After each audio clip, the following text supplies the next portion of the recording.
지난주일까지 살핀 계시록 1장에서 3장의 내용은 주님께서 7교회에 보낸 편지의 내용이었습니다. 계시록의 중요한 내용인 이 하나님의 심판은 6장부터 7인과 7나팔, 7대접으로 이어지게 됩니다. 그처럼 3장에서 7교회에 보낸 편지가 끝나고 6장부터 심판이 시작되는데 그 중간에 4장과 5장이 있습니다. 그 계시록 4장과 5장의 내용은 무엇인가? 천상에서 천사들과 성도들이 하나님께 찬양을 드리는 내용입니다. 찬양 다음에 심판이 나옵니다. 다시 말해서 하나님은 요한에게 마지막 심판을 보여주시기 전에 천상의 예배 광경을 먼저 보여주셨습니다. 왜 그렇게 하셨을까요? 하늘의 영광을 본 자는 땅의 그 모든 고난과 핍박과 환난을 능히 이겨낼 수 있기 때문입니다. 우리가 영화를 볼 때에도 스토리를 미리 알고 있으면 그 주인공이 아무리 가슴 아프게 비극적인 장면이 계속된다 하더라도 마지막에 해피엔딩이라는 걸 미리 알고 있으면 가슴을 졸이지 않는 것과 마찬가지입니다. 마찬가지로 하나님께서 요한에게 혹독한 심판을 보여주시기 전에 먼저 하늘의 영광을 보여주셨습니다. 특별히 천사들과 성도들이 하나님을 예배하는 영광스러운 모습을 보여주셨습니다. 예배가 그렇게 중요한 것입니다. 험한 세상을 이기고 환난과 핍박을 이기고 죄악된 세상을 이길 수 있는 힘은 예배에서 얻기 때문입니다. 윌리엄 핸드릭스는 그의 계시록 주석의 제목을 More than Conquerors라고 지었습니다. 로마서 8장 37절 말씀인데 직역하면 정복하고도 남는다 그런 뜻이고 우리말 성경에는 넉넉히 이기느니라 이렇게 번역되어 있습니다. 계시록은 교회가 지금 핍박을 받고 있는데 넉넉히 이긴다라고 말씀하는 책입니다. 그리고 그처럼 환난과 핍박을 이길 수 있는 힘은 하나님과 교통하는 예배에서 나온다는 것을 오늘 보여주고 있습니다. 성도에게는 예배가 힘이고 능력입니다. 전에 한국에는 시골에서 장날이 있었죠. 예를 들어 7일장이라고 하면 일주일에 한 번씩만 장날이 시장이 열립니다. 장날에 물건을 구입하지 못하면 다음 장날까지 기다려야 되는 것입니다. 일주일에 한 번씩 열리는 그 장날에 양식을 사서 일주일 동안 먹는 것이죠. 마찬가지로 주일 예배를 통해서 우리는 양식을 공급받고 세파를 이길 수 있는 힘을 얻습니다. 교회는 예배를 통해서 사명을 감당할 수 있는 힘을 공급받습니다. 예배를 폐하면 교회 공동체는 와해되는 것입니다. 요즘 한국에서 코로나 바이러스 때문에 교회들이 모여서 드리는 예배를 이제 폐하고 집에서 인터넷으로 예배를 드리게 하는 교회들이 많이 있다. 우리는 신문을 통해서 알고 있죠. 어떤 사람은 다 같은 예배다, 장소만 다를 뿐이다 그렇게 말하기도 합니다. 과연 그럴까요? 만약에 우리 교회가 앞으로 인터넷으로 계속 예배를 보면서 카톡방으로 소통한다, 실제로 모이는 일이 앞으로 없다, 그러면 우리 교회가 계속될 수 있을까요? 모이는 예배를 폐하면 교회는 와해됩니다. 한국교회연합회는 지난 3월 5일에 특별 성명을 발표했습니다. 한교연이라는 단체는 한교총에서 복음적인 교단들이 탈퇴해서 만든 연합체입니다. 한 패러그래프만 인용하겠습니다. 국가적 재난 위기가 닥쳤는데 한국 교회는 모여서 기도하기는커녕 반대로 교회 문을 걸어 잠그고 성도들로 하여금 가정에서 인터넷 온라인으로 예배드릴 것을 권고하는 교단, 교회들이 점점 더 늘어나고 있다. 이것이 설령 여론의 압박 때문만은 아닌 감염병 확산에 대한 국민의 불안감을 해소하기 위한 예방적 차원에서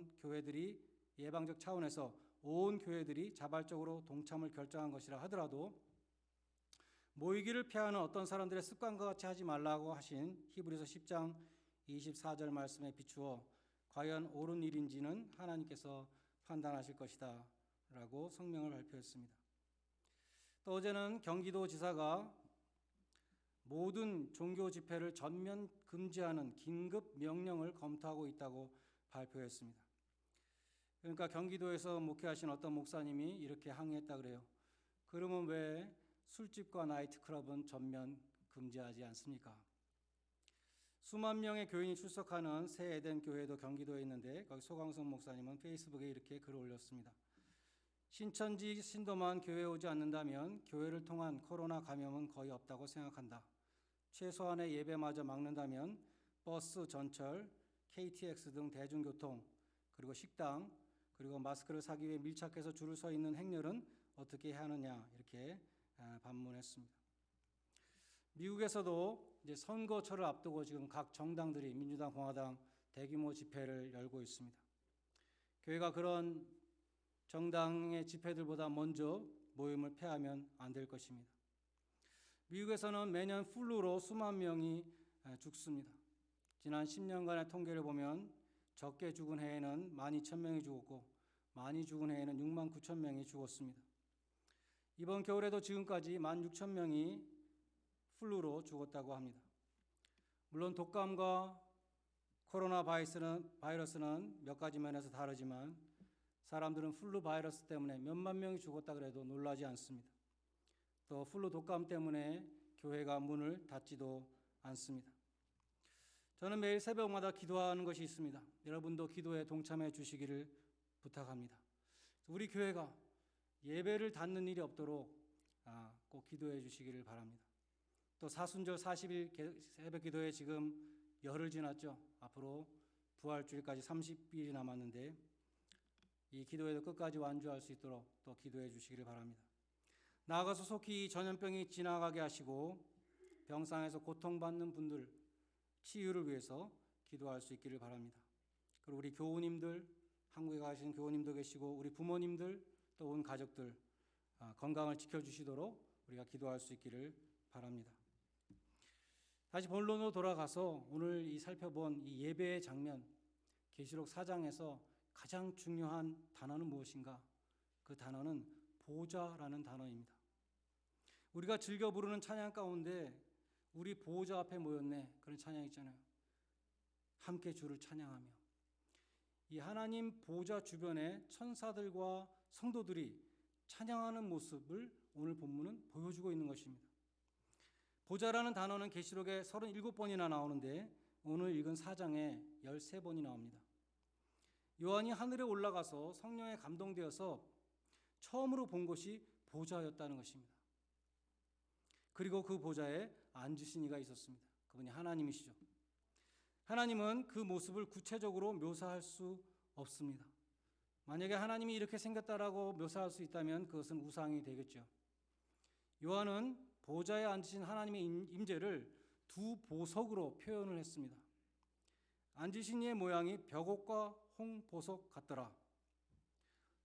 두 보석으로 보좌에 앉으신 하나님의 성품을 묘사한 것입니다. 구체적으로 큰 보석 두 개가 보좌에 있었다. 그게 아닌 것이죠. 보좌에 앉으신 분은 벽옥과 홍보석 같은 분이었다. 그렇게 표현할 수밖에 없었다는 것입니다. 벽옥은 문자적으로 푸른 보석이라는 뜻입니다. 전에 한국 사람들이 미국에서 온 선교사를 벽안의 선교사다 이렇게 불렀죠. 벽안이라는 게 푸른 눈이라는 뜻입니다. 그래서 벽옥이라는 것은 파란색 보석이라는 뜻입니다. 계시록 21장 11절에 보면 새 예루살렘 성의 빛이 지극히 귀한 보석 같고 벽옥과 수정같이 맑더라 했습니다. 그러니까 벽옥의 특징은 수정같이 맑다. 벽옥은 하나님의 순수하고 깨끗하시고 거룩하신 성품을 나타냅니다. 하나님의 두 성품이 사랑과 공의가 있는데 이 벽옥은 하나님의 공의를 보여준다고 말할 수 있습니다. 그에 반해서 홍보석은 붉은 보석이죠. 벽옥의 푸른색이 하나님의 차가운 색, 하나님의 공의를 드러낸다면 홍보석은 붉은색 하나님의 뜨거운 사랑과 하나님의 긍휼을 보여줍니다. 그처럼 벽옥과 홍보석은 하나님의 대조적인 두 성품, 곧 공의와 사랑을 나타내고 있습니다. 근데 오늘 본문에 보면 보좌 주변에 있는 것들, 그 모든 것들을 우리는 그림으로 그려볼 수 있는데 거기에 또한 하나님의 공의와 사랑을 보여주는 그러한 것들이 있습니다. 그것이 뭐냐면 무지개가 있고 또 한편에는 번개와 음성과 내성이 있습니다. 3절에 보면 무지개가 보좌에 둘렸다. 그런데 그 모양이 녹보석 같았다. 초록색 보석 같았다. 이렇게 표현합니다. 그리고 5절에 보면 보좌로부터 번개와 음성과 뇌성이 나왔다. 라고 또 말씀하고 있습니다. 먼저 계시록 8장 5절에 보면 천사가 진노의 불을 땅에 쏟을 때 뇌성과 음성과 번개가 지진이 났다라고 기록되어 있습니다. 그래서 뇌성과 음성과 번개, 이것은 하나님의 심판을 가져오는 재앙을 상징합니다. 계시록 11장과 16장에도 계속해서 보면 번개와 음성과 뇌성과 지진이 하나님의 보좌로부터 나온다, 그런 표현이 계속 나옵니다. 출애굽기 19장과 신명기 4장에 보면 이스라엘 백성들이 시내산에서 십계명을 받기 전에 그 모습이 나옵니다. 그 시내산의 모습이 어떻게 나오는가 하면 산이 불타고 있었다. 그 산에 번개와 우레와 흑암과 폭풍과 귀가 찢어지는 나팔 소리 가운데 하나님의 음성이 들렸다. 그렇게 기록되고 있습니다. 그래서 이스라엘 백성들은 심히 떨면서 모세한테 우리가 지금 죽을까 봐 겁이 납니다. 당신만 혼자 가서 대표로 하나님의 말씀을 듣고 오십시오. 그렇게 부탁을 했습니다. 모세조차도 그 보는 바로 인하여 심히 공포에 떨었다고 하였습니다. 그래서 하나님의 율법의 산, 이 신의 산에 임한 공포는 죄인이 하나님 앞에 섰을 때 그 임하는 공포를 말하고 있습니다. 그런데 히브리서 12장 18절 이하에 보면 신의 산과 시온산을 대조하는 곳이 있습니다. 신의 산은 율법의 산이고 시온산은 복음의 산입니다. 은혜의 산입니다. 시온산은 예수님을 따라갈 때 도달하는 산이 시온산입니다. 시온산은 살아계신 하나님의 도성인 하늘의 예루살렘입니다. 그곳에는 천국이죠. 천만천사와 하늘에 기록된 장자들의 총회가 있고 의인들로 구성된 교회가 있고 새 언약의 중보 되시는 예수님이 계시다라고 말씀합니다. 그곳에 계신 하나님은 공포의 대상이 아니라 백성들의 눈물을 친히 씻겨주시는 인자하신 하나님이신 것입니다. 오늘 본문에서 그 점을 보여주는 것이 보좌에 둘려있는 무지개입니다. 무지개는 하나님이 홍수 심판 후에 노아에게 주신 언약의 사인이었습니다. 노아에게 언약하신 것이 무엇인가 하면 다시는 내가 물로 세상을 심판하지 않을 것이다 라고 언약하시고 그 언약의 증표로서 사인으로 무지개를 주셨다는 것입니다. 이제 계시록 6장부터 19장까지 불심판이 나오는데 번개와 내성과 지진으로 상징되는 공의의 심판이 이어지게 됩니다. 그러나 하나님께서는 당신의 보좌 주변에 무지개가 둘려 있는 것을 보여주셨습니다. 하나님은 심판 가운데서도 자비와 긍휼을 결코 잊지 않으신다는 것입니다. 방주에서 나온 이 노아의 심정을 한번 생각해 보십시오. 하나님의 심판이 휩쓸고 간 그 무시무시한 그 황폐한 처참한 땅을 보게 되었습니다. 그래서 노아는 그때부터 먹구름만 끼면 가슴이 철렁했을 것입니다. 이 물심판의 악몽이 되살아나는 것이죠. 그때 먹구름 사이로 나타나는 무지개로 인해서 노아는 다시 한번 하나님의 언약을 기억하고 안심했을 것입니다. 인간의 관영한 죄와 거기에 대한 하나님의 진노의 심판, 그 어두움 기억 대신에 정말 하나님의 약속, 다시는 너희를 심판하지 아니하리라는 은혜와 자비와 사랑을 기억하게 되었을 것입니다. 노아에게 언약의 증표로 무지개를 주셨던 하나님은 우리들에게는 새 언약의 증표로 십자가를 주셨습니다. 주님께서 피 흘리시고 온몸이 찢기신 그 험한 십자가는 그 피를 믿는 자들은 다시는 심판을 받지 않을 것이다. 그 증표로 우리에게 주신 것입니다. 하나님의 놀라우신 은혜와 사랑을 보여줍니다. 여러분의 삶 가운데 먹구름이 낄 때, 불안과 염려와 걱정이 엄습할 때 무지개를 바라봤던 노아와 같이 우리는 주님의 십자가를 바라보아야 합니다. 주님의 십자가는 말합니다. 내가 너희의 죄악을 사하고 다시는 기억하지 않을 것이다. 내가 다시는 너희의 죄악으로 인해서 너희를 심판하지 않을 것이다. 그 하나님의 약속이 십자가에 새겨져 있습니다. 십자가는 우리에게 참된 위로와 용기와 평안을 주는 하나님의 사인입니다. 오늘 본문에는 그러한 하나님의 은혜를 찬양하는 두 무리가 나옵니다. 하나는 6절로 9절에 나오는 네 생물이고 또 하나는 4절, 10절, 11절에 나오는 24장로입니다. 네 생물과 24장로가 무엇을 가리키는가에 대해서는 많은 의견이 있지만 대부분 보통 우리가 받아들이는 것은 네 생물들은 천사로 보고 그다음 천사들로 보고 24장로는 구약의 12지파와 신약의 12제자를 합친 신구약의 모든 성도들을 가리킨다. 우리는 그렇게 해석합니다.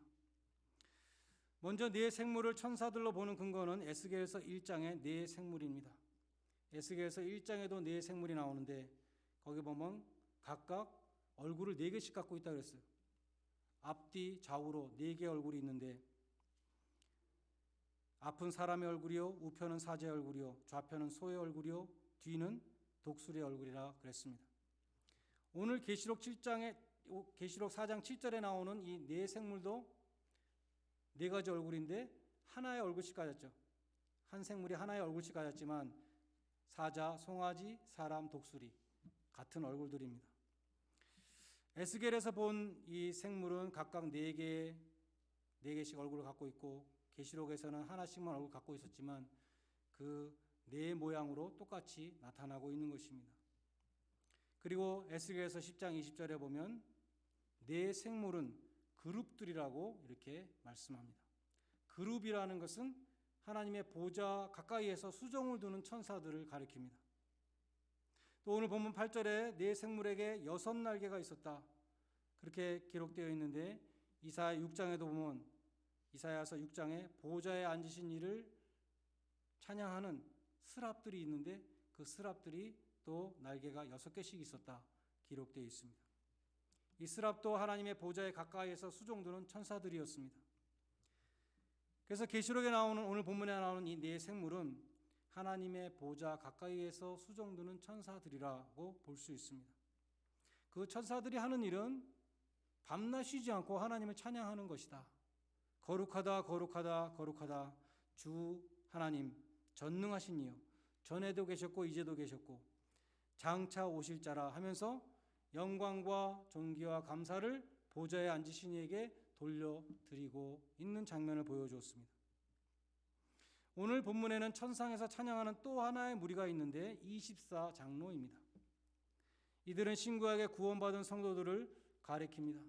그들은 흰 옷을 입고 금 면류관을 쓰고 있다고 되어 있습니다. 흰 옷을 입었다는 것은 계시록에 많이 나오죠.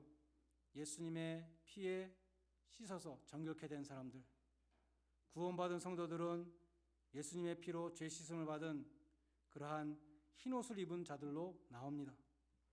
그리고 그들이 머리에 쓰고 있는 면류관은 왕관이 아니라 경주에서 승리한 자에게, 끝까지 이긴 자에게, 완주한 자에게 주는 월계관이었습니다. 다시 말해서 그들은 왕들이 아니라 왕으로부터 승리의 면류관을 받은 사람들입니다. Bear the cross, wear the crown 이라는 말처럼 십자가를 진 다음에 면류관을 받은 사람들입니다.